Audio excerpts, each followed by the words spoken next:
Heather Suri, and I own an aging life care management practice called Pathways in Aging here in Northern Virginia. We also serve the greater Seattle area.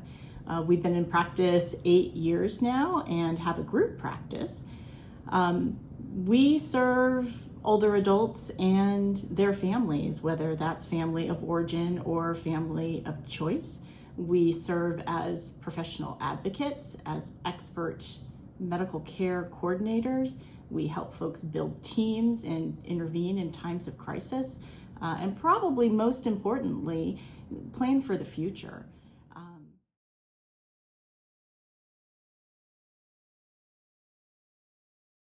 So when someone is hospitalized, and you may have heard this before, I certainly did not coin the term, but it is more relevant today than it ever been. Discharge planning starts on the day of admission. You will be surprised how quickly that hospitalization goes. And you might not be feeling like your person is well enough to leave the hospital, but the hospital utilization review department sees this a different way. So immediately the things you're going to want to be thinking about is, can someone go directly home? Is home set up for mobility? Can someone get around? What kind of care are they going to need? Or if you've been in the hospital a few days, do we need to consider a skilled nursing facility to do some rehab to get ready to go home? Or is home not going to be an option because of what's going on, or maybe not an immediate option? So there's a lot of different paths to take.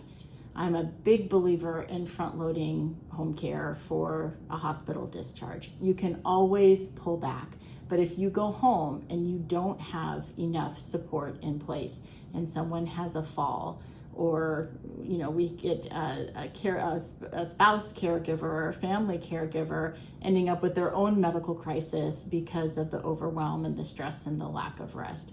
So it's always better to put in a little more home care than you think you're going to need, and then reevaluate after a few days to see how things are going. The landscape of skilled nursing facilities, particularly for people who have diagnoses of cognitive impairment, are really difficult. Going to a skilled nursing facility for rehab, sometimes that's necessary. Sometimes that rehab is going to help people get back to their baseline. But when you can, if it's possible, I always recommend you layer in home care for that rehab stay. They work really hard, and they are chronically understaffed at skilled nursing facilities. They do the best they can, but it is not unusual to have really long waits for answers to call lights, to get to the bathroom, to have someone flag down a nurse if you need a pain medicine. And so having home care there at bedside can help people get the most out of their rehab experience. So Safe and Secure Transitions is one of the home care companies that we refer to most often because of the quality of the work. It's the level of communication that we get from the caregivers is something that families and care managers value greatly.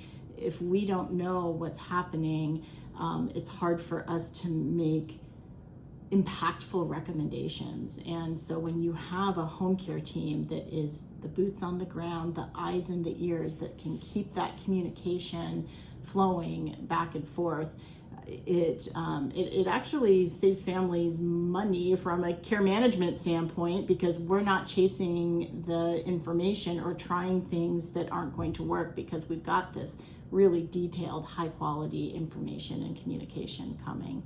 And I think that they hire very selectively. The caliber of the caregivers that we see working with Safe and Secure is impressive. And as I mentioned previously, that oversight piece is there. I think the caregivers, in my experience, feel very supported. They know that the office has their back. They know that the office believes in them. They know the office is respectful of their professional talents and treats them like the professionals they are. And so all of that together makes for a really elevated experience that is certainly different than the run-of-the-mill.